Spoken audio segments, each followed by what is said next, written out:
Hey, Carol Escaros here with a Christmas message. And if anyone wanted to ask me my favorite passage this time of year for Christmas, it would be one that's less about the baby in the manger or the shepherds or the angels, even though I love those passages too. I think my favorite one for Christmas is John 1:14. The Word became flesh and dwelt among us. Jesus is the very Word of God himself. Listen, consider phrases like, take my word for it.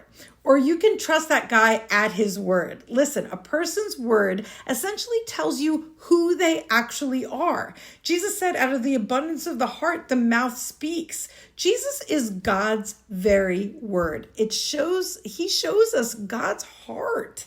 He shows us his heart of compassion when he was looking at the masses and seeing them as sheep without a shepherd. Jesus shows God's heart of patience and how he led and dealt with his disciples, even when they were arguing and being unruly.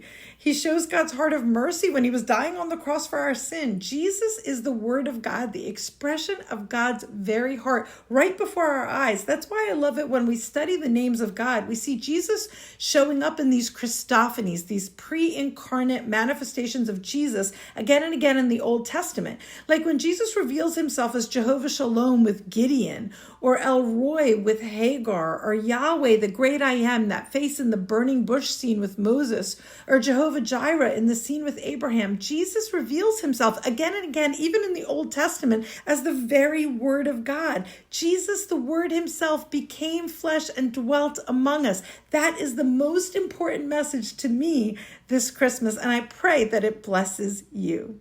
Merry Christmas.